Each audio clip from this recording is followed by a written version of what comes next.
ప్రభునందు ప్రియమైన వారులారా, ప్రభు నామమున కృపా సమాధానములు తండ్రి మనందరికీ దయచేయును గాక. ఆమేన్. వాక్యం చదువుకుందామా? పరిశుద్ధ గ్రంథము నుండి 145 కీర్తన 9వ వచనం నుండి కొన్ని వచనాలు చూద్దాం.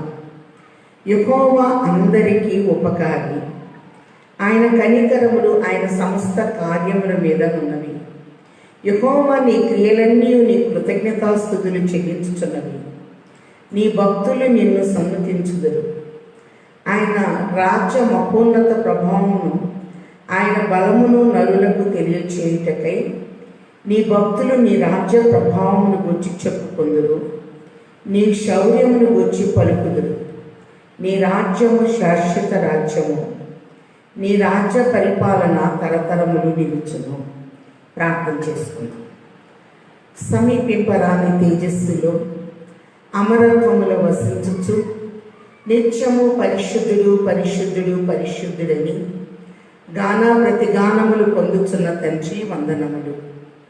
అపరిమిత జ్ఞాన సంపన్నులైన మీరు మా జ్ఞానమునకందరూ నాయన నీ వాక్యం ఉపకారి అన్న వాగ్దానములో ఉన్న మర్మములు తేటగా చూచుటకు నాకు చూచేవారికి నీ అనంత జ్ఞానములో నుండి జ్ఞానం అందించి మీ నామమంతటి కంటే మీ వాక్యమునే గొప్ప చేసి ఉన్నారు కనుక ఈ వాక్యములో ఉన్న మర్మములు చూడగలిగిన జ్ఞాననేత్రము మాకు అందరికీ అందించి వేయమని మా మధ్యకు వచ్చి వేసిన ఉపకారి ప్రధాన బోధకుడైన యేసు నామములో బ్రతిమిలాడి వేడుకొనుచున్నాము తండ్రి. ఆమేన్. ప్రభునందు ప్రియమైన వాళ్ళారా, సిలువ ధ్యాన కాలంలో ఉన్నాము గనక సిలువనాథుని ముఖ కాంతి తండ్రి మనందరి మీద ప్రకాశింపచేయును గాక. ఆమేన్. ఈ దినము మన ధ్యానాంశము యెహోవా అందరికీ ఉపకారి. వాక్యంలో మనం చూస్తే యేసుక్రీస్తు నిన్న నేడు ఏకరీతిగా ఉన్నాడు అని హెబ్రీ 13:8 చూస్తున్నాం. యేసుక్రీస్తు అందరికీ ప్రభు అని రోమా 10 మనం చూస్తూ ఉన్నాం. అందరి కొరకు మన ప్రభు ఉన్నారు. ప్రభు కొరకు మనం ఎందరం ఉన్నాము. 1 తిమోతికి రాసిన పత్రిక 2:5 కూడా దేవుడు ఒక్కడే, దేవునికి నరులకు మధ్యవర్తి ఒక్కడే, ఈయన క్రీస్తు యేసునందు ఈయన అందరి కొరకు విమోచన క్రయధనముగా తన్ను తానే సమర్పించుకునేదని చూస్తున్నాం. అందరి కొరకు తన్ను తాను సమర్పించుకున్న వారిగా యేసు ప్రభువును చూస్తూ ఉన్నాం. అందుకే యోహాను సువార్త 15 ప్రభు అంటున్నారు కదా, తండ్రి యందు నేను, నా యందు తండ్రి ఉన్నాడని మీరు నమ్ముటలేదా?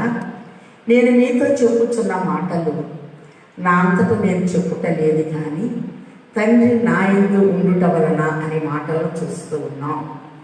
ఈ దినాన మన ధ్యానాంశము యెహోవా అందరికీ ఉపకారి, అందరికీ ప్రభు, అందరి కొరకు విమోచన క్రయధనముగా తన ప్రాణాన్ని ఇచ్చినట్లు మనం చూస్తూ ఉన్నాం. ఎఫెసీయులకు రాసిన పత్రిక 5:2 కూడా క్రీస్తు మిమ్మును ప్రేమించి పరిమళ వాసనగా ఉండుటకు మీ కొరకు బలిగా అర్పణగా తన్ను తాను సమర్పించుకునేను అని చూస్తూ ఉన్నాం. తన్ను తాను సమర్పించుకున్నాడు మనందరి కొరకు ఆయన బలైపోవటానికి. అంత మాత్రమే కాదు, రోమా 8:32 కూడా తన సొంత కుమారుని అనుగ్రహించుటకు వెనుక తీయక మనందరి కొరకు ఆయన అప్పగించిన వాడు, ఆయనతో పాటు సమస్తమును మనకెందుకు అనుగ్రహింపడు అని చూస్తున్నాం. ప్రభువుతో పాటు సమస్తాన్ని తండ్రి మనకి అనుగ్రహిస్తూ ఉన్నట్లుగా చూస్తూ ఉన్నాం. అంత మాత్రమే కాదు, యోహాను రాసిన 1 పత్రికలో మనం గమనించినట్లయితే యోహాను రాసిన 1 పత్రిక 4:8 ప్రభు ప్రేమా స్వరూపి అని మనం చూస్తూ ఉన్నాం. మనం ఆయన్ని ప్రేమించామని కాదు, కానీ ఆయనే మనల్ని ప్రేమించి తన అద్వితీయ కుమారుని లోకములోని పంపెను. దీనివల్ల దేవుడు మన యందుంచిన ప్రేమ ప్రత్యక్షపరచబడెను. మనం దేవుని ప్రేమించటమని కాదు, తానే మనలను ప్రేమించి మన పాపములకు ప్రాయశ్చిత్తమై ఉండుటకు తన కుమారుని పంపెను. ఇందులో ప్రేమ ఉన్నది. యేసుక్రీస్తు అందరికీ ప్రభు వచ్చాం. ప్రభు అందరికీ ఉపకార్యం చూస్తున్నాం. అందరి కొరకు తన కుమారుని ఈ లోకంలోని పంపారు. ఇందులో ప్రేమ ఉన్నది అనే మాటను మనం చూస్తూ ఉన్నాం. మనందరిని ప్రేమించారు కనుక ప్రకటన గ్రంథం 1:6 మనల్ని ప్రేమించుచు తన రక్తము వలన మన పాపముల నుండి మనల్ని విడిపించిన వానికి మహిమయు ప్రభావము యుగ యుగములు కలుగును గాక. ఆమేన్. చూస్తాం. మనలందరినీ ఆయన ప్రేమిస్తున్నాడు. అందరికీ ప్రభు అయి ఉన్నారు. నిన్న నేడు ఏకరీతిగా ఆయన ఉన్నట్లుగా చూస్తూ ఉన్నాం. ఆయన ప్రేమలో మార్పు లేదు, ఆయన చేసే ఉపకారంలో మార్పు లేదు. కానీ మన మనస్సులో, మన ఆలోచనలో, మన విశ్వాసంలో మార్పు అనేది కనపడుతుందేమో. ప్రకటన 2:10 చూస్తున్నాం కదా, మరి నీ కలిగినది గట్టిగా పట్టుకొనము అని ప్రభు చెప్తూ, మరి నేను భూమి మీదకి వచ్చినప్పుడు విశ్వాసం ఉండుట కనుగొందునా అన్నారు. శ్రమను బట్టి విశ్వాసం అనేది మనకి తగ్గిపోతూ ఉందేమో. మార్పు లేని తండ్రి మనకున్నారు కనుక ఆయన చక్కటి ఉపకారము అందరూ ఏకీభవించాయని అడిగినప్పుడు ఆయన జరిగించుటకు సిద్ధముగా ఉన్నారు. మనకి ఇప్పటి వరకు ప్రాణభిక్షను పెట్టారు. మనం బ్రతకాలి అంటే గాలి, నీరు, ఆహారము చాలా ప్రాముఖ్యమైంది. మన ఇంటిలో కూడా అన్ని సదుపాయాలు తండ్రి మనకి అనుగ్రహిస్తూ ఉన్నారు. లేవియాకాండం 13 అంతా మనం చూస్తే గతంలో కూడా మీకు జ్ఞాపకం చేశాను. యాజకుడు ఏ వ్యక్తి అయితే రోగి అయి ఉన్నాడో 7 దినాలు పరీక్షించి 5వ వచనంలో, 6వ వచనం నుంచి క్రింద చూస్తే మరి 7 దినాలు పరీక్షించి ఆశ్రయపురాన్ని పంపుతారు. అంటే మానవునికి దేవునికి మధ్యవర్తిగా యాజకుడు ఉన్నట్లుగా మనం చూస్తూ ఉన్నాం. ప్రభు కూడా రోగిని స్వస్థపరిచి మత్తయి సువార్త 8 నువ్వు వెళ్ళి యాజకునికి నీ దేహమును కనపరుచుకొనుము అంటున్నారు. అలాగనే మన ప్రధాన యాజకుడు మన ప్రభు అయి ఉన్నారు. ఆయన అందరి కొరకు తన అమూల్యమైనటువంటి రక్తాన్ని, మరి విలువైన ప్రాణాన్ని మనందరి కొరకు ఇచ్చివేసినట్లుగా మనం చూస్తూ ఉన్నాం. లేవియాకాండం 13 14 దినాలు ప్రత్యేకంగా ఉంచబడటం చూస్తున్నాం. మరి వైద్యులైన వారు ఇప్పుడు మరి 14 దినాలు రోగిని పరీక్షించి, మనందరూ తెలుసు కదా ఈ క్వారంటైన్ గురించి, మరి ఏకాంతంగా విని పెట్టడానికి గురించి అనేక మాటలు రోజు మనం వింటూనే ఉన్నాం. కలిగినదేది ఆయన లేకుండా కలగలేదు. ఒక ప్రత్యేకత అనేది ఒక ఉన్నతమైన స్థితి ఉన్నది. ప్రత్యేకంగా మనం ఎప్పుడైతే ఉంటామో ప్రభుని కలుసుకుంటూ ఉంటాం. యోహాను పద్మస్ ద్వీపంలో ప్రత్యేకముగా ఉన్నప్పుడు ప్రభు వచ్చి వేసిన, ఆయన యొద్దకు వచ్చి వేసినట్లుగా మనం చూస్తూ ఉన్నాం. అలాగే ఈ దినాన మరి ఉపకారాల్లో ఉన్న మర్మాల్ని చక్కగా మనం చూద్దాం. యెహోవా అందరికీ ఉపకారి. ఆయన కనికరములు ఆయన సమస్త కార్యముల మీద ఉన్నవి. ఏ పరిస్థితుల్లో ఉన్నా, ఎంత కరోనాలో ఉన్నా కనికరము అనేది దేవుడు చూపించి ప్రాణభిక్షని మనకిస్తూ ఉన్నాడు. మనకి చక్కటి సదుపాయాలు గవర్నమెంట్ ద్వారా కానీ, అలాగే వైద్యుల ద్వారా కానీ చక్కటి ఏర్పాటుల్ని దేవుడు జరిగించి వారై ఉన్నారు అని ప్రభు తెలియజేస్తూ, యెహోవా నీ క్రియలన్నీ నీకు కృతజ్ఞతాస్తుతులు చెల్లించుచున్నవి. ఆయన క్రియలు కృతజ్ఞతలు తెలియచేస్తాయి. అందుకే ప్రకటన 2:2 నీ క్రియలను, నీ కష్టమును, నీ సహనమును నేను ఎరుగుదును అని ప్రభు తెలియచేస్తూ ఉన్నాను. అందరి వరకు ప్రభు ఉన్నారు. ప్రభు వరకు మనం ఎంతమంది ఉన్నాం ఒకసారి చూద్దాం. 145 కీర్తన 14 వచ్చిలో, యెహోవా పడిపోవు వారిని అందరినీ ఉద్ధరించువాడు, కృంగిపోయిన వారిని అందరినీ లేవనెత్తువాడు. పడిపోయే వాళ్ళందరినీ ఉద్ధరించే ఉపకారిగా మన ప్రభు ఉన్నారు. కృంగిపోయామేమో, లేవనెత్తటానికి మన ప్రభు ఎప్పుడు ఆయన తలంచుకున్నా నిన్న నేడు ఏకరీతిగా ఉన్న తండ్రి మన మధ్య ఉన్నారు. సర్వ జీవుల కన్నులు నీ వైపు చూచుచున్నవి, తగిన కాలముందు నీ వారికి ఆహారం ఇచ్చు. సర్వ జీవుల కన్నులు, కానీ ప్రభు కన్ను సంవత్సరాది మొదలుకొని సంవత్సరాంతం వరకు మనం చూస్తూ ఉంది. తగిన కాలమందు ఏ టైంలో మనకి ఏమి ఇవ్వాలో దేవుని బాగా తెలుసు.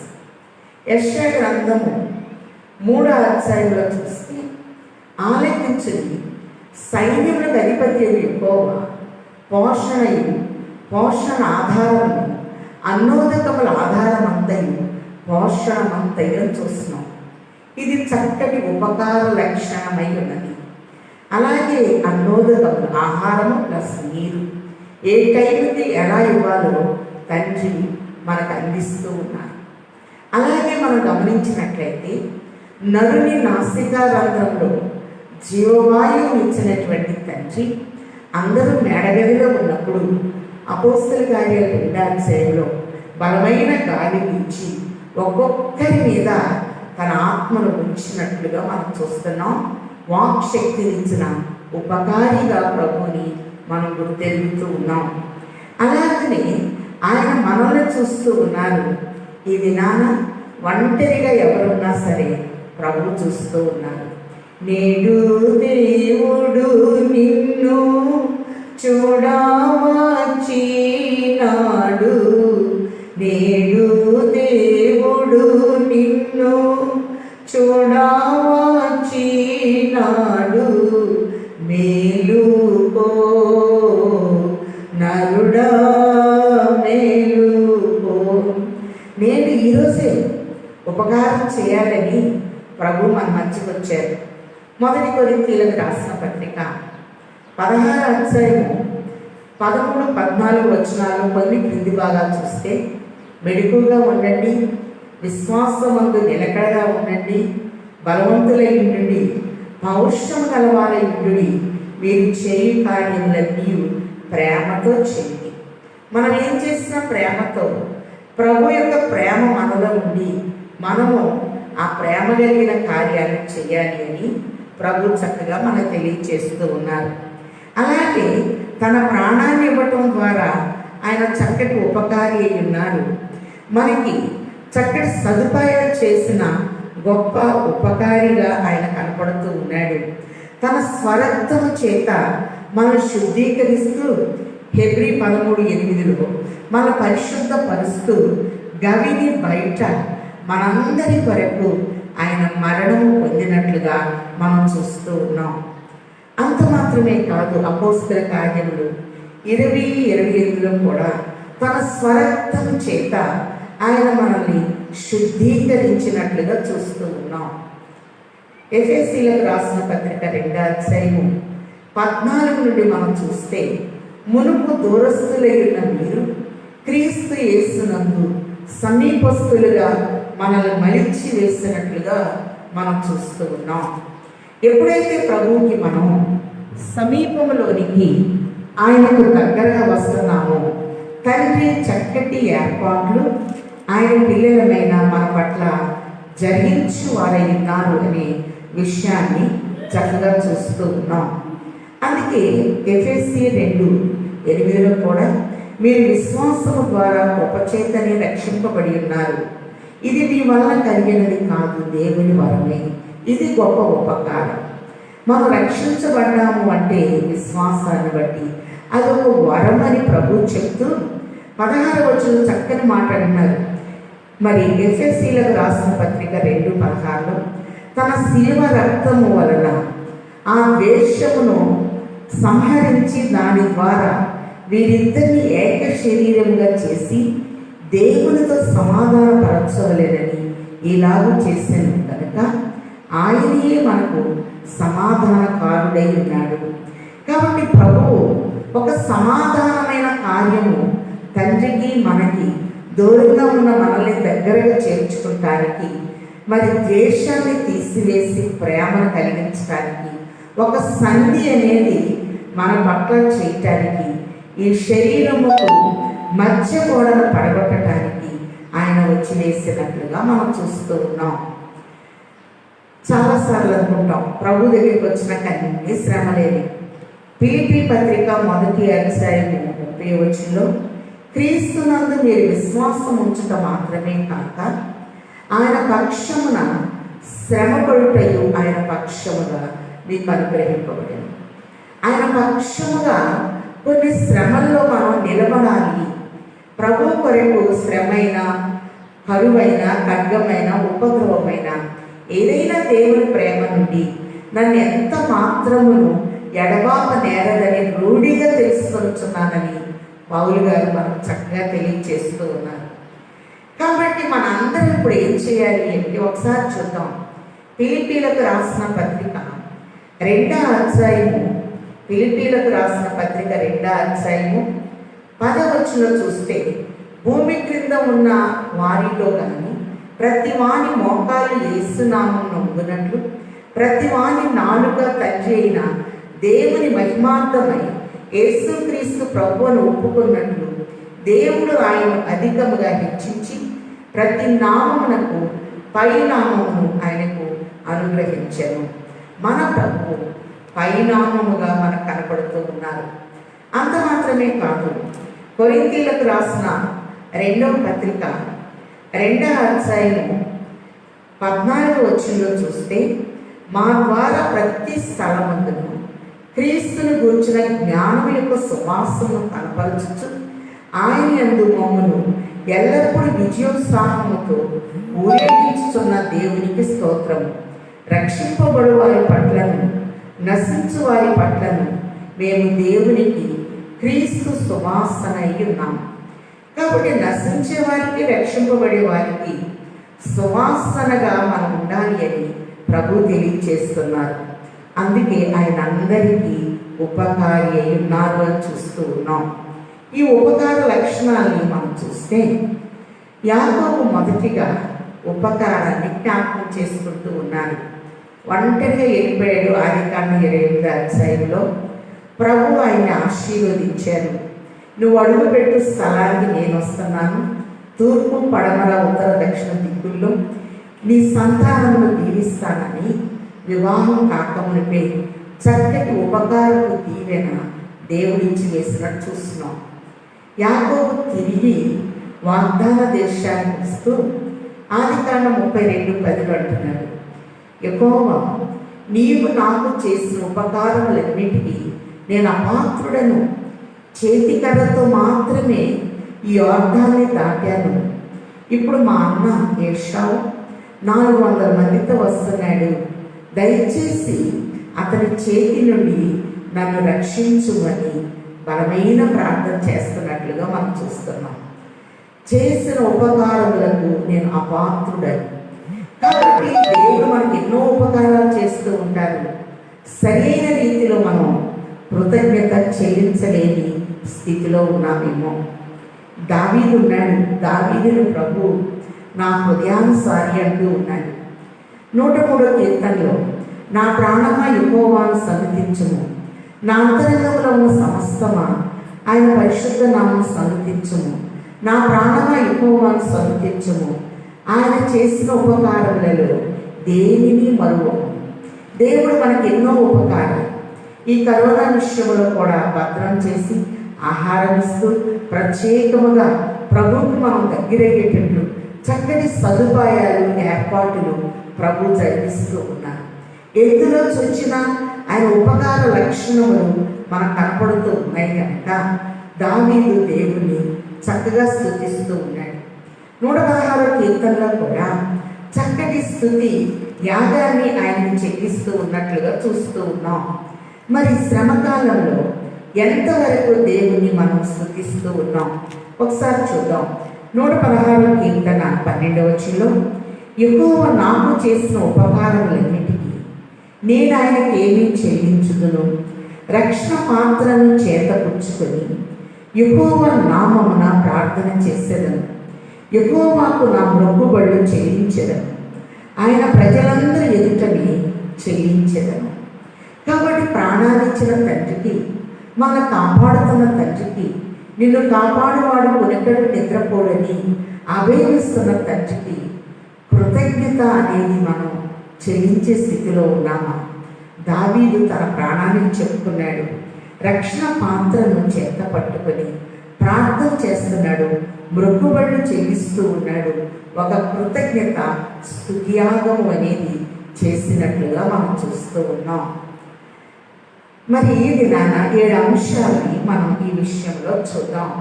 ఎలాంటి కృతజ్ఞత మనం దేవుని విషయంలో కలిగి ఉండాలి అనేది మనం చూసినట్లయితే, న్యాయాధిపతుల గ్రంథము 1వ అధ్యాయంలో మనం చూసినట్లయితే, యోసేపు ఇంటి వారు మరి బేతేలునకు వచ్చారు. దేవుడు ఎక్కువ వారికి తోడై ఉన్నట్లుగా మనం చూస్తూ ఉన్నాం. వారు వచ్చినప్పుడు ఒక పట్టణంలోకి వెళ్ళడానికి ఒక దారి కావాలి. ప్రభు చెప్తున్నారు, నేనే మార్గమును సత్యమును జీవమునై ఉన్నానని. న్యాయాధిపతులు 1వ అధ్యాయము 24వ వచనంలో మనం చూస్తే, యోసేపు ఇంటి వారు దూతలను పంపించారు. వేగుల వారు ఆ పట్టణంలో నుండి ఒకడు వచ్చుట చూచి, నీవు దయచేసి ఈ పట్టణంలోనికి వెళ్ళు త్రోవను మాకు చూపినేలా మేము మీకు ఉపకారం చేసేదమని చెప్పి, అతడు పట్టణంలోనికి పోవు త్రోవను వారికి చూపట, వారు ఆ పట్టణంలో కత్తివాతను హతము చేసిరి కానీ ఆ మనుష్యుని వారి కుటుంబమునందరినీ పోనించింది. ఉపకారం చేసిన వ్యక్తిని కాపాడినట్లుగా మనం చూస్తూ ఉన్నాం.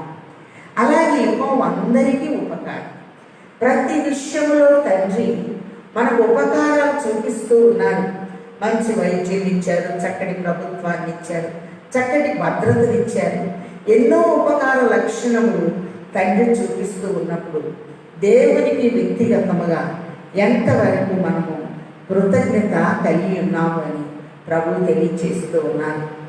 కాబట్టి ఒంటరితనములో యాకోబు వెళ్ళాడు. తిరిగి వచ్చేటప్పుడు, నీవు నాకు చేసిన ఉపకారములకు నేను అపాత్రులను ఒప్పుకున్నప్పుడు 32వ అధ్యాయంలో ప్రార్థన చేశాడు. 33వ అధ్యాయం 3వ వచనంలో వారి అన్న ఏషావు పగతో వచ్చిన మరి ముద్దు పెట్టుకొని ఇద్దరు కన్నీరు కార్చి సంధి అనేది ప్రభు జరిగించారు. శిలువ మరణము ద్వారా ఒక సంధి, దూరస్తులైన మనల్ని దగ్గర చేర్చుకొని ఒక సంధి, ద్వేషం అనే గోడను ఆయన పడగొడుతూ ఉన్నట్లుగా మనం చూస్తూ ఉన్నాం. అంత మాత్రమే కాదు, రూతు గ్రంథంలో పరదేశిగా వచ్చిన రూతమ్మ విషయంలో కూడా నయోమి ఒక చక్కని సాక్ష్యము బెత్లెహేము వాస్తవ్యుడైనటువంటి బోయస్ విషయంలో తెలియచేస్తూ ఉంది. రూతు గ్రంథము 2వ అధ్యాయం 20వ వచనంలో నయోమి రూతుతో అంటుంది, బ్రతికి ఉన్న వారికి చచ్చిన వారికి ఉపకారం చేత మానని ఇతడు యెహోవా చేత ఆశీర్వదించబడునుగాకని తన కోడలితో అనెను. బ్రతికిన వారికి చచ్చిన వారికి కూడా ఉపకారం చేసే ధర్మగుణము ఎవరిలో ఉంది అంటే బోయసులో ఉన్నట్లు మనం చూస్తున్నాం. అందుకే సొలొమోను యెరూషలేము దేవాలయం కట్టినప్పుడు తన సింహాసనం దగ్గర 2 స్తంభాలు పెట్టారు. ఒకదాని పేరు బోయసు, ఒకదాని పేరు యాకీను. బోయసు అనగా స్థిరపరచువాడు, యాకీను అనగా ఆనందింపచేయువాడు. ఎంత శ్రమలో ఉన్న ప్రభుని ఆశ్రయిస్తే ఆయన ఉపకారం మనం స్థిరపరుస్తుంది. ఆయన యందు ఆనందించే స్థితిని తండ్రి మనకి కలిగించేవారై ఉన్నారు. అందుకే మనం చూసినట్లయితే తెగులు వచ్చినప్పుడు చచ్చిన వారికి బ్రతికిన వారికి మధ్య ప్రధాన యాజకుడైన అహరోను నిలిచినప్పుడు లేవియాకాండం 16 చూస్తున్నాం. తెగులు ఆగినట్లుగా మనం చూస్తూ ఉన్నాం. చచ్చిన వానికి బ్రతికిన వానికి మధ్య నిలిచి మేలు చేసి ఉపకారం చేసిన వ్యక్తిగా ఇక్కడ మనం బోయజును చూస్తూ ఉన్నాం. అందుకే క్రీస్తు యేసు కలిగిన ఈ మనస్సు మీరును కలిగి అని ప్రభు తెలియజేస్తూ ఉన్నారు. మొదటి సమూయేలు గ్రంథము 24వ అధ్యాయంలో చూస్తే ఒక విచిత్రమైన సంఘటన కనబడుతూ ఉంది. ప్రభు చెప్పారు కదా, నిన్ను వలె నీ పొరుగు వారిని ప్రేమించును అని. మరి బెన్యామీను విషయంలో యాకోబు ప్రవచనిస్తూ బెన్యామీను చీల్చునట్టి తోడేలు అని మాట్లాడినట్లుగా ఆదికాండం 49లో మనం చూస్తూ ఉన్నాం. అలాగనే మరి సౌలు ఇశ్మాయేలీయులకి మొదటి రాజుగా ఉన్నప్పుడు దావీదు ఎన్నో ఉపకారాలని జరిగించి గొల్యాతును హతమార్చినట్లుగా చూస్తూ ఉన్నాం. ఆ ఊర్లో ఉన్నవారు ఒక పాట పాడారు. దావీదుకి 10,000 కొలది స్తుతులు, సౌలుకి 1,000 కొలది. పదవిలో ఉన్నటువంటి నాకు 1000, గొర్రెలు కాస్తున్న వ్యక్తికి 10,000 స్తుతులని దావీదు మీద విషపు చూపు సౌలు నిలిపినట్లుగా మనం చూస్తూ ఉన్నాం. దావీదు తగ్గుతూ ఉన్నాడు. దావీదుకి హాని చేయాలి అని చెప్పి అనుకుంటూ ఉన్నాడు. కానీ దావీదు తన చేతికి చిక్కిన వస్త్రము చెంగు కోసి మరి చాలా బాధపడ్డాడు. యెహోవా అభిషేకించిన నా రాజు యొక్క వస్త్రము చెంగు నేను కోసాననే మనస్సులో పశ్చాత్తాపడినట్లుగా మనం చూస్తూ ఉన్నాం. అపకారము చేస్తున్న వ్యక్తికి ఉపకారమే చేశాడు దావీదు, అది గుర్తించాడు సౌలు. ఒకసారి చూద్దాం. మొదటి సమూయేలు గ్రంథము 24వ అధ్యాయము 17వ వచనం చూస్తే, మొదటి సమూయేలు 24:17లో దావీదుతో ఇట్లనెను, బిగ్గరగంటున్నాడు సౌలు, యెహోవా నన్ను నీ చేతికి అప్పగించగా నన్ను చంపగా విడిచినందుకు ఈ దినమున నీవు నా అపకారమునకు ఉపకారం చేసిన వాడవై నా ఎడల నీకున్న ఉపకార బుద్ధిని వెల్లడి చేసేది కనుక నీవు నాకంటే నీతిపరుడవు. ఒకరికి తన శత్రువు దొరికిన ఎడల మేలు చేసి పంపివేయిన ఈ దినమున నీవు నాకు చేసిన దాన్ని బట్టి ఎక్కువ ప్రతిగా నీకు మేలు చేయునుగాక. నిశ్చయముగా నీవు రాజు అవుదువు, ఇశ్రాయేలీయుల రాజ్యము నీకు స్థిరపరచబడునని నాకు తెలియను. చక్కని మాట అన్నాడు. నీవు నా అపకారములకు ఉపకారము చేసేది. ఎవరైనా మనకు అపకారం చేసినా ప్రభువును బట్టి అందరికీ ఉపకారి కనుక ఎవరు ఎన్ని అపకారాలు చేసినా ఉపకార లక్షణము అనేది మనం కలిగి ఉండాలి అని తెలియజేస్తూ, నీవు నాకు ఉపకారం చేశావని దావీదు ఎదుట బిగ్గరగా సౌలు ఏడ్చినట్లు, నీవే రాజు అవుతావని ఆయనే దీవెనిచ్చినట్లుగా మనం చూస్తూ ఉన్నాం. మంచి ఉపకార లక్షణం ఉన్నప్పుడు శత్రువు చేత కూడా చక్కటి దీవెన ప్రభు మనకు అందించేవారై ఉన్నారు. అంత మాత్రమే కాదు, మొదటి సమూయేలు గ్రంథము 25వ అధ్యాయంలో కనుక మనం చూచినట్లయితే, పారాను అరణ్యములోనికి దావీదు వచ్చి ఒక చక్కటి దీవెన పంపిస్తూ ఉన్నాడు. మరి మొదటి సమూయేలు గ్రంథం 25వ అధ్యాయము 6వ వచనంలో చూస్తే, నాబాలు ఇంటికి ఒక దీవెన పంపిస్తున్నాడు. ఆ భాగ్యవంతునితో నీకును నీ ఇంటికి నీ కలిగిన అంతటికి క్షేమమగునుగా కానీ ఈ వర్తమానము తెలియచెప్పవలెను. ఒక చక్కటి దీవెన ఇచ్చి పంపిస్తున్నట్లు మనం చూస్తూ ఉన్నాం. కానీ అతనికి అపకారమే తలపెట్టాడు నాబాలు. దావీదెవడు? యజమాని వదిలేసి పారిపోయిన వాళ్ళు చాలామంది ఉన్నారు. నాకని ఉంచుకున్న ఈ మాంసము, ఈ ఆహార పదార్థాలు అతనికి ఎందుకు ఇవ్వాలి అని మరి ఎదురు తిరిగిన పరిస్థితుల్లో మరి దావీదు పంపిన వర్తమానము చక్కగా అబీగయీలుకు అందచేసినట్లుగా మనం చూస్తున్నాం. మొదటి సమూయేలు గ్రంథము 25:14లో పనివాడు ఒకడు నాబాలు భార్య అయిన అబీగయీలుతో ఇట్లని, అమ్మా, దావీదు అరణ్యంలో నుండి మన యజమానికి కుశల ప్రశ్నలు అడుగుటకై దూతలను పంపగా అతను వారితో కఠినముగా మాట్లాడాడు. అయితే ఆ మనుషులు మాకెంతో ఉపకారం చేసి ఉన్నారు. మేము పొలంలో వారి మధ్య సంచరించుతున్నంతసేపు అపాయము కానీ నష్టము కానీ మాకు సంభవింపలేదు. మేము గొర్రెలను కాయించున్నంతసేపు వారు రాత్రింబగళ్ళు మా చుట్టూ ప్రాకారముగా ఉండేది. దావీదు సైన్యము మరి పొలములో చుట్టూ ప్రాకారముగా ఉన్నట్లుగా మరి ఎంతో గొప్ప ఉపకారము చేశారు మాకు అని చక్కటి వర్తమానము మరి నాబాలు వారిగా ఉన్నటువంటి అబీగయేలుకు పనివారు అందించినట్లుగా చూస్తూ ఉన్నాం. కాబట్టి ఉపకారము అనేది మనం చేసినప్పుడు ఎప్పుడైనా ఎన్నికలోనికి వస్తుంది అనే విషయాన్ని మరి ఇక్కడ స్పష్టంగా ప్రభు తెలియచేస్తూ ఉన్నారు. అందుకే 14వ వచనంలో మనం చూస్తే మరి అరణ్యములో మేము ఉన్నప్పుడు ఎంతో ఉపకారము చేశారు అని ఒక చక్కని మాట వాడబడినట్లుగా మనం చూస్తూ ఉన్నాం. చుట్టూ ప్రాకారముగా ఉన్నారు, మాకెంతో ఉపకారం చేశారు. చక్కటి మరి వర్తమానము నీకు నీ ఇంటికి నీ కలిగిన అంతటికి శుభము అని దీవెన దావీదు పంపారని చెప్పినప్పుడు ఆమె త్వరపడి దావీదుకి సాష్టాంగ నమస్కారం చేసి ఈ తప్పు నాదని ఎంచుము అని ఆమె దావీదు యొక్క ఆగ్రహాన్ని ఆపినట్లుగా మనం చూస్తూ ఉన్నాం. దావీదుని ప్రోత్సహించినట్లుగా మనం చూస్తూ ఉన్నాం. అలాగని వాక్యంలో కనుక మనం చూస్తే 2వ సమూయేలు గ్రంథము 9వ అధ్యాయంలో మేలు చేసిన వారిని ఉపకారం చేసిన వారిని ఎప్పుడూ మర్చిపోకూడదు. 2వ సమూయేలు గ్రంథం 9వ అధ్యాయం 1వ వచనంలో యోనాతాను బట్టి నేను ఉపకారము చూపుటకు సౌలు కుటుంబంలో ఎవడైనా కలడా అని దావీదు అడిగాను. కాబట్టి యోనాతాను బట్టి ఉపకారం చేయాలనుకుంటున్నాను.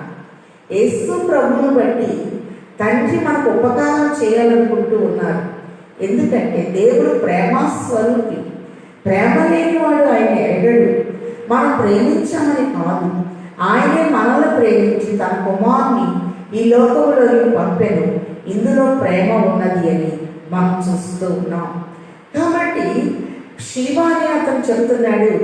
మరి 3వ వచనంలో మనం చూస్తే నేను ఉపకారం చేయటకు సౌలు కుటుంబంలో ఎవడైనా కలడా అని శేషించి ఉన్నాడని అడుగగా యోనాతాను కుంటి కుమారుడు ఉన్నాడు అని విషయం చెప్పినప్పుడు లోదెబారులో ఉన్న అతన్ని తన భోజనం బల్ల దగ్గరికి రప్పించి భయపడవద్దు అని ధైర్యపరిచి మరి ఉపకారాన్ని చేస్తూ ఉన్నాడు. చూస్తున్నాం. ఒకసారి చూద్దాం.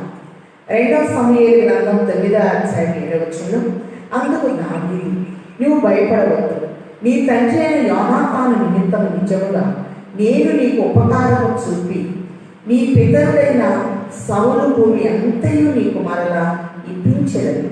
మరియు నీవు సదాకాలము నా బల్ల యొద్దనే భోజనం చేయదు అని సెలవీయగా. కాబట్టి ఇక్కడ మనం చూస్తే ఉపకారం యోనాతాను క్లిష్ట పరిస్థితుల్లో దావీదును బలపరిచి నువ్వు ఇశ్రాయేలుకు రాజు అవుతావు, నేను నీకు సహకారిని అవుతాను అని ప్రోత్సహించి ధైర్యపరిచారు. సమయం వచ్చినప్పుడు ఉపకార లక్షణము ఆ కుటుంబానికైనా చేస్తూ ఉన్నట్లుగా మనం చూస్తూ ఉన్నాం. అంత మాత్రమే కాదు, నిండు శ్రమలో ఉన్నప్పుడు దేవుడు చేసే అద్భుతమైన ఉపకారం ఎలా ఉంటుందో యెహోషువ గ్రంథము 2వ అధ్యాయంలో మనం చూస్తే వేగుల వారిని చక్కగా రాహాబు భద్రం చేసింది, దాచిపెట్టినట్లుగా మనం చూస్తూ ఉన్నాం. వారిని బలపరిచింది, ధైర్యం చెప్పింది. ఒకసారి చూద్దాం. యెహోషువ గ్రంథము 2వ అధ్యాయము 10వ వచనంలో మీరు ఐగుప్తులో నుండి వచ్చినప్పుడు మీ ఎదుట యెహోవా ఎర్ర సముద్రపు నీరు ఎలాగో ఆరిపోవు చేశాను. యొర్దాను తీరమున అమోరీల 2 రాజులైన సీహోనుకును ఓగునకును మీరేమి చేసిద్దరో అనగా మీరు వారిని ఎలాగో నిర్మూలన చేసిద్దరో ఆ సంగతి మేము వింటిమి. మేము వినినప్పుడు మా గుండెలు కంగిపోయాయి. మీ దేవుడైన యెహోవా పైన ఆకాశం అందును క్రింద భూమి అందును దేవుడే. మీ ఎదుట ఎట్టి మనుష్యునికైనా ధైర్యం మాత్రం ఉండదు.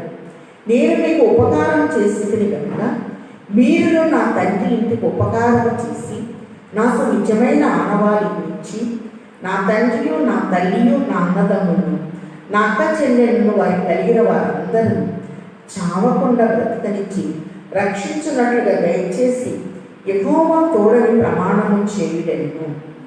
కాబట్టి ఉపకారం చేసిన ఈమె ఈ దేశాన్ని తప్పకుండా దేవుడు మీకు ఇస్తాడు. రాహాబు లేకపోతే వాగ్దాన భూమిలో యెహోషువ నాయకత్వంలో అడుగుపెట్టే పరిస్థితులే లేవు. అయినా ఆమె తగ్గించుకొని నాకు నిజమైన ఆనవాళ్ళని కావాలి అని తన ఇంటిలో తన కుటుంబాన్ని తల్లిదండ్రుల్ని భద్రపరిచినట్లుగా మనం చూస్తూ ఉన్నాం. లాక్డౌన్ అంటున్నారు కదా, అదే పరిస్థితి ఇక్కడ ఏర్పడినట్లుగా మనం చూస్తూ ఉన్నాం. 15వ వచనం, ఆమె ఇల్లు పట్టణపు ప్రాకారం మీద ఉండేది. ఆమె ప్రాకారం మీద నివసించినది కనుక తాడు వేసి కిటికీ ద్వారా వారిని పంపాను. కానీ ఆ ఎరికోను నశింపు చేసేటప్పుడు ఆమెకు ఇచ్చిన వాగ్దానం ప్రకారము ఉపకారము అనేది జరిగించి ఆ కుటుంబాన్ని రక్షించేటప్పుడు మా ప్రాణాలు ఇస్తాము, ఈ దేశము మాకు ఇచ్చినప్పుడు నిజముగా మేము నీకు ఉపకారం చేసేదము అన్న మాటను వారు జ్ఞాపకం చేసుకున్నారు కనుక నేటికి వారి మధ్య రాహాబు కుటుంబము ఇశ్రాయేలీయుల మధ్య నివసిస్తూ ఉన్నట్లుగా మనం చూస్తూ ఉన్నాం. యెహోవా అందరికీ ఉపకారి అని మనం చూస్తూ ఉన్నాం. అంత మాత్రమే కాదు, మనం గమనించినట్లయితే నెహెమ్యా గొప్ప ప్రార్థనాపరుడు. ఈ నెహెమ్యా కూడా ఒక చక్కటి వాగ్దానాన్ని సమయంలో ఉపకారంలో ఉన్న ఉన్నతమైన లక్షణాన్ని జ్ఞాపకం చేస్తూ ఉన్నారు. ఒకసారి చూద్దాం.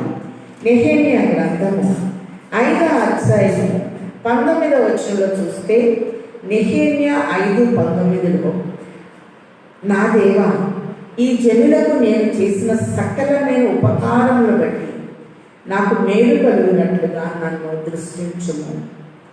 చక్కటి ప్రార్థన. యెరూషలేము విషయంలో ఉపవాసం చేశాడు.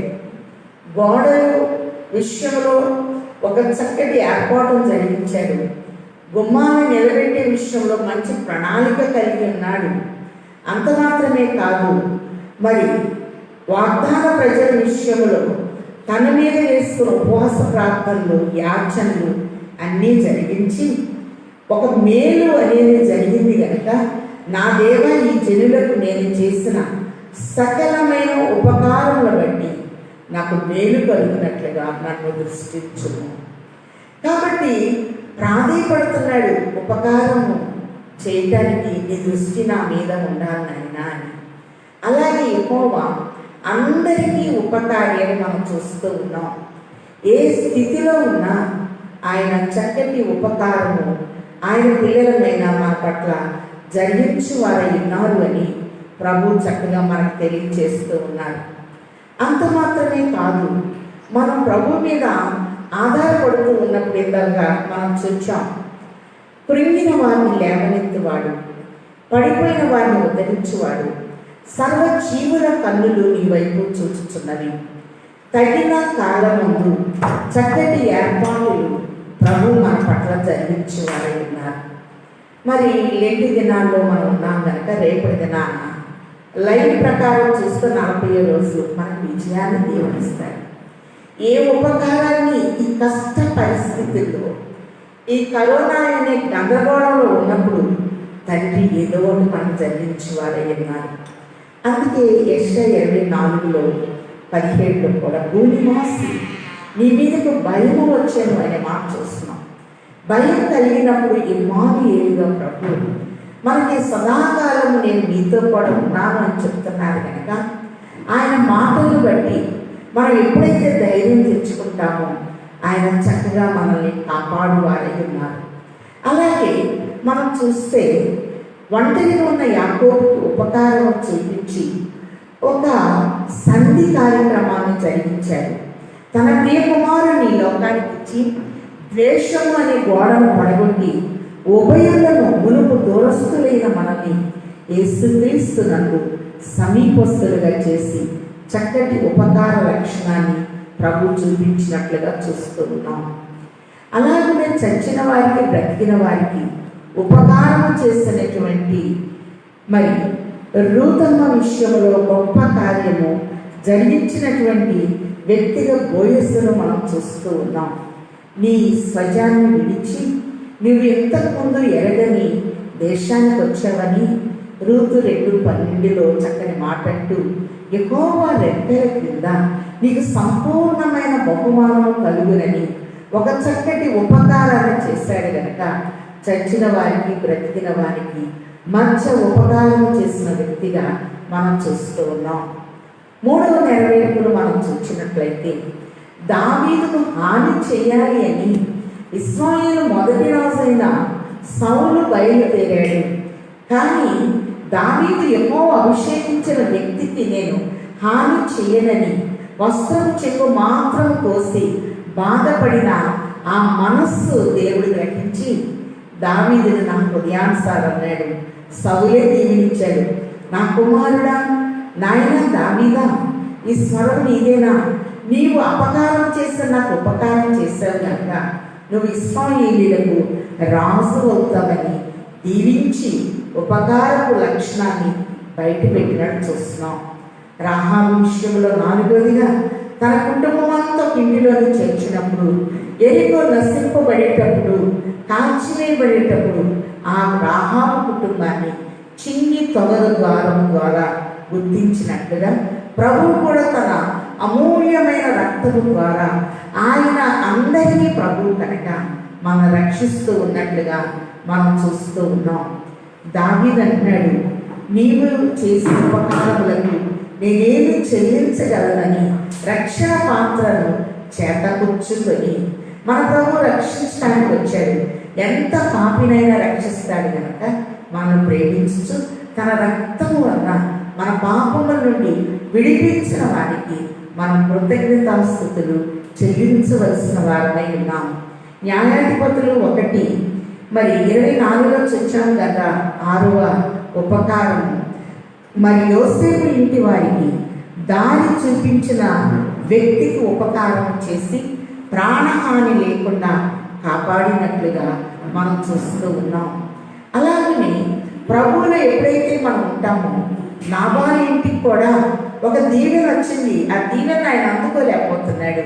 మరి పొలంలో ఉన్న ఉపకారం చూపిన దావీదుకి అబీగయేలు ద్వారా మరి పశ్చాత్తాప పడేటట్టు ఈ తప్పు నాదని ఎంచుము అన్నప్పుడు ఒక చక్కటి ఉపకార దీవెన ఇచ్చివేసినట్టు చూస్తున్నాం. ఈ దినాన యెహోవా అందరికీ ఉపకారి కాబట్టి ఆయన ఎన్నో ఉపకారాలు మరి సృష్టి ద్వారా, అలాగే వాక్యం ద్వారా, ఒంటరితనములో మనకి ప్రాణభిక్షనిస్తూ మనం ఈ యొక్క ఒంటరితనములో ప్రభువుకి దగ్గరయ్యేటట్టుగా భూమి ఆకాశాల కంటే, వెండి బంగారాల కంటే శ్రేష్టమైన ఆయన జీవ గ్రంథం అనే నమూనాని మనకించడం ద్వారా గొప్ప ఉపకారాన్ని మనకి జరిగించున్నారు. తన ప్రియకుమారుని ఇచ్చడం ద్వారా గొప్ప ఉపకారాన్ని జరిగించున్నారు కనుక అట్టి ఉపకారి అయినటువంటి ప్రభు వైపు మన దృష్టి నుంచి మహిమ నుండి అధిక మహిమకు వెళ్ళగలిగిన అనంత స్థితిని తండ్రి మనందరికీ దయచేయును గాక. ఆమేన్. దైవజనులు రాసిన పాటలో కూడా మరి ఒక చిన్ని వచనాన్ని మనం విందాం. ఉపకారి నుతినీకవు అనే పాటలో ఎన్ని మేళ్ళు మనకి వ్రాసించారు కనుక ఆ పాటను పాడుకుంటూ ప్రభువును స్తుతిస్తూ మహిమ నుండి అధిక మహిమకు వెళ్ళగలిగిన స్థాయిని తండ్రి మనందరికీ ముమ్మరముగా దయచేయును గాక. ఆమేన్. మంచి బోధకుడు అయిన తండ్రి, యెహోవా అందరికీ ఉపకారి అని నాయన నీ సమస్త కార్యములు ఎంత చక్కగా నీ కనికరములు, ఈ ఉపకారములు, నీ దీవెనలు ఎలాగో కనపడుచున్నవో ఒక తరము వారు మరి ఒక తరము వారి ఎదుట నీ క్రియలు వివరించదరని 145 కీర్తన 4వ వచనంలో 9వ వచనంలో మీరు బయలుపరిచిన తండ్రి వందించుచున్నాము. ఒంటరితనములో ఉన్న యాకోబు ఉపకారం చేసి తిరిగి వచ్చేటప్పుడు కూడా యోర్దాన్ని దాటేటప్పుడు నీవు చేసిన సమస్త ఉపకారములకు నేను అపాత్రుడను అని పశ్చాత్తాపడినప్పుడు ఉపకార రక్షణను చూపించిన తండ్రి వందించుచున్నాము. దావీదు కూడా ఆయన చేసిన ఉపకారంలో దేన్ని మరువమని రక్షణ పాత్రను పైకెత్తి కృతజ్ఞత చెల్లించినప్పుడు అంగీకరించి దావీదు నా హృదయానుసారం అన్నారు కనుక వర్ణించుచున్నాము. అలాగే చచ్చిన వారికి బ్రతికిన వారికి మధ్య నిలిచి ఉపకారం చేసిన బోయస్సు కుటుంబంలో నుండి నాయన దావీదు వంశాన్ని బయటకు తీసి లోకరక్షకునిచ్చిన ఉపకారి నీకు మా కృతజ్ఞతాస్తుతులు చెల్లించుచున్నాము. అలాగనే క్లిష్ట పరిస్థితుల్లో ఉన్నప్పుడు నాబాలు ఇంటికి శాపము రాకుండా ఉపకార బుద్ధిని జ్ఞాపకం చేసుకొని ఎదురుపడి పశ్చాత్తాపడినటువంటి అబీగయేలు విషయంలో మీరు చేసిన గొప్ప ఉపకారమును బట్టి మీ కృతజ్ఞతాస్తుతులు చెల్లించుచున్నాము. మాట ఇచ్చి నా కుటుంబాన్ని మర్చిపోవద్దు అన్నప్పుడు యోనాతానికి ఇచ్చిన మాటను బట్టి సౌలు కుటుంబంలో ఎవరైనా కలడా అని నాయన లోదెబారులో ఉన్నటువంటి మెషీబోషేతుని జ్ఞాపకం చేసుకుని ఉపకారం చేసి వాళ్ళ యొద్దకు నడిపించడం బట్టి వర్ణించుచున్నాము. అలాగే తండ్రి రాహాబు కుటుంబం అంతా నిజమైన ఆనవాళ్ళ నుంచి ఉపకారము చూపించిన ఆ కుటుంబాన్ని క్లిష్ట పరిస్థితిలో పైకి లేవనెత్తిన నీకు మా కృతజ్ఞతాస్తుతులు చెల్లిస్తూ ఉన్నాం.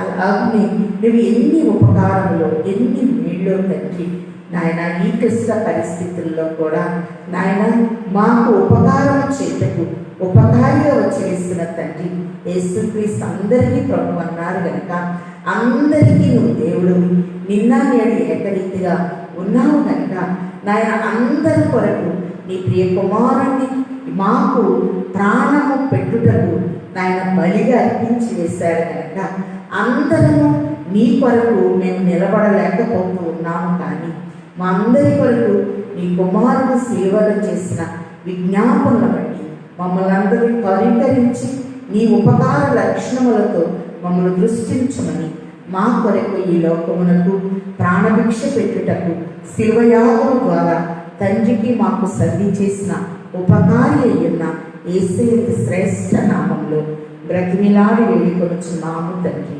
ఆమేన్. అదృశ్యుడైన తండ్రి యొక్కయు అద్వితీయుడైన కుమారుని యొక్కయు అంతరంగ నివాసి అయిన పరిశుద్ధాత్మ తండ్రి సంపూర్ణ సహాయము సమృద్ధి సమకూర్పు సదా తోడైండును గాక. ఆమేన్. అందరికీ మరణాత.